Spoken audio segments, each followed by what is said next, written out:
So what is up guys, good morning. So eto na, pumunta na tayong airport. So 3:40 na. Ngayon punta tayong Boracay. Eto na si Papa.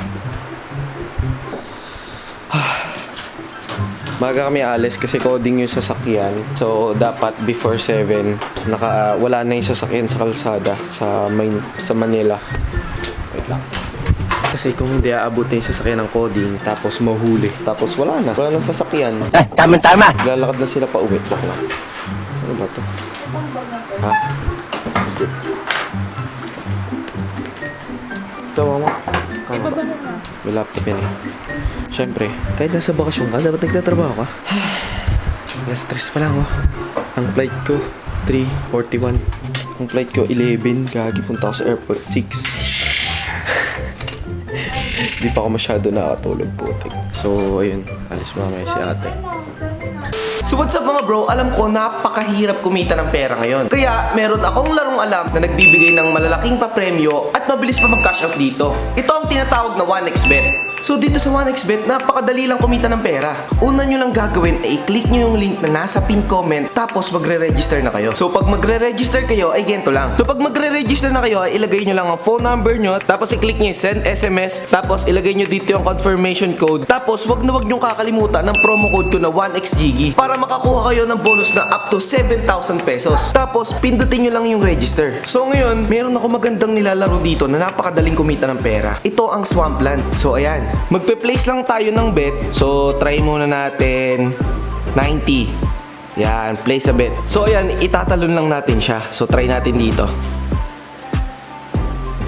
Okay, ayun oh. Panalo agad tayo ng 117 pesos. So yan, kunin na natin yan. O ayan o, ganun lang kadali kumita ng pera dito sa 1xBet. Kaya pang iniintay nyo, i-click nyo na yung link na nasa pinned comment, tapos mag-register na kayo. Huwag nyo kakalimutan ng promo code ko na 1xGigi para makakuha kayo ng bonus na 7,000 pesos. Kaya pang iniintay nyo, tara na sa 1xBet.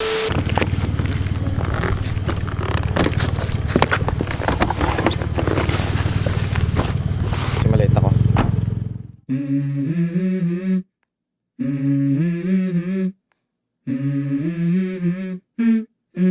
Let's go.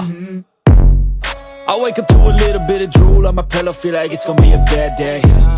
Yeah, I'm tired of shit, and the coffee ain't hit yet, damn, ain't that great. I don't wanna go to work, cause my boss is a jerk, and I'm not even that paid. So what's up mga bro, nandito na kami sa airport sa Terminal 2 na iya. Kasama ko si ate. Si Papa nandun, tinichismoso yung mga flight. didiktahan niya yung mga flight. Sasabihin niya sa akin mamaya, hindi, ito na yung flight mo, ito na yung flight mo. Ayun, tinitingnan niya. So nandito muna kami, Jollibee. Kasi napakasakit ng ulo ko, so kakain muna ako para makainom ako ng damo. Mamaya lang ulit. So guys, alas 9 na. Kanina pa ako dito ang alas 5.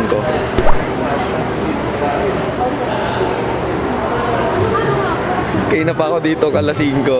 Inantok na ako, tsaka nagugutom ako, tsaka ang init na gusto ko matulog. Di pa ako makapasok sa loob. Kasi hindi ko alam kung saan ako papasok. Kaya yun, mamaya na lang ulit.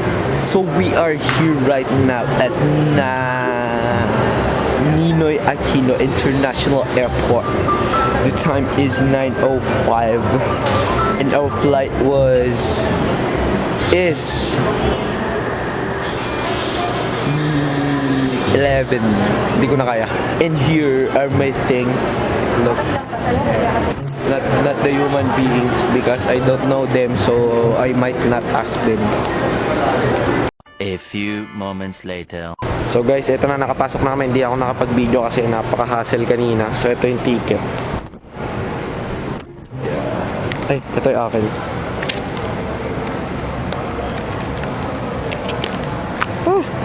Yan. So, oras ngayon is 10:30. 10:40 yung boarding time. So, 10 minutes na lang. Let's go. I need a change in my life, cause I don't feel alive and there's nothing that makes me happy. Hold my beer for a minute. I'm about to quit my job, cash in for a ticket. I'm going on a trip and I don't plan to visit.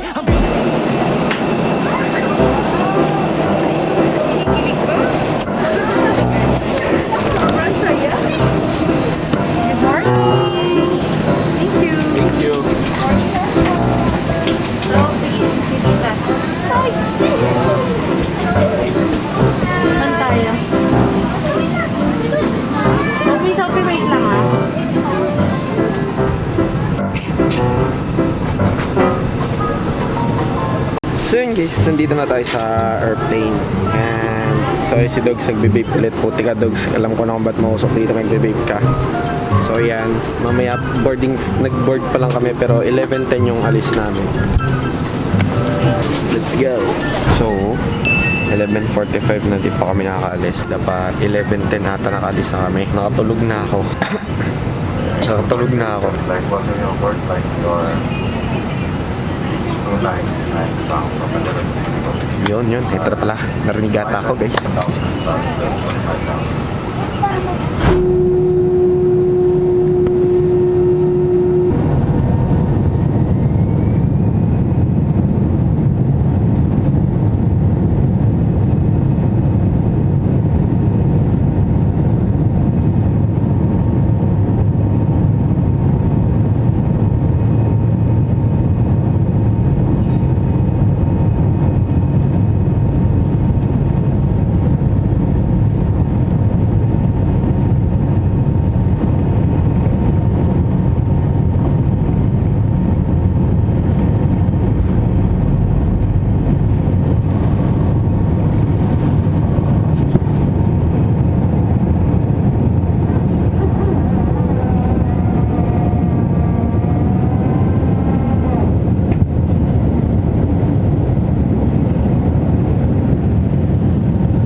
So yun guys, kaka-take off lang natin.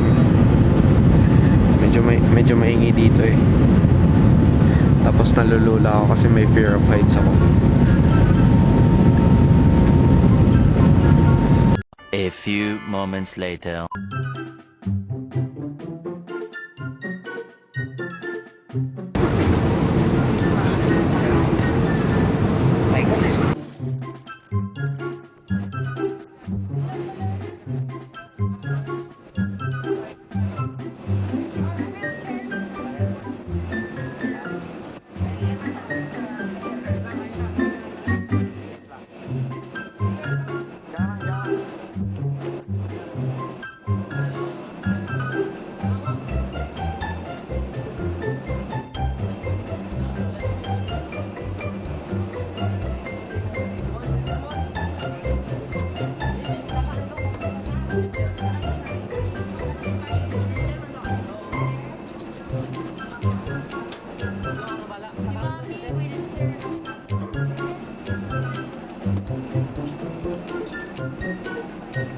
So ayun guys, sobrang haba ng biyahe namin. Nag-bus kami for 2 hours, nagbangka kami for a couple of minutes, tapos nag-van kami for 15 minutes. So hindi ko na alam, sabihin ko, di na ako nagpo-function kasi pagod na ako. Hindi naman pagod, parang ano lang, gutom na rin siguro. Tsaka sobrang pawis ako. Hindi ako sanay na sobrang pawis ako kasi pag pinagpapawisan agad ako, naligo ako. So yun, i-update ko na lang kayo mamaya. Mag-aayos muna ako ng gamit, tapos maglilinis, tapos magpapahinga, tapos kakain, tapos mamaya na lang ulit guys, i-update ko kayo. Ang mahalaga, nandito na tayo sa Boracay. Let's go! So ayan, bibidyohan ko muna siya hanggat hindi pa madumi.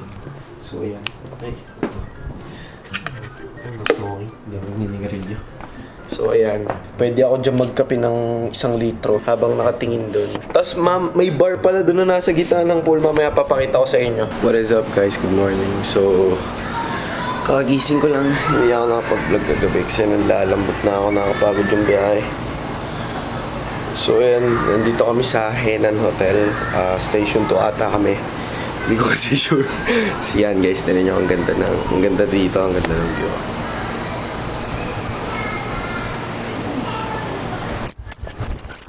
May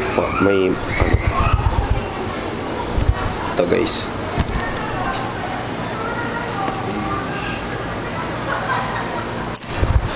Diba ang ganda? So ayun guys, dito ko natapusin tong vlog na to. So, abangan nyo yung mga susunod kong vlog. May mga activities na rin kami gagawin dito.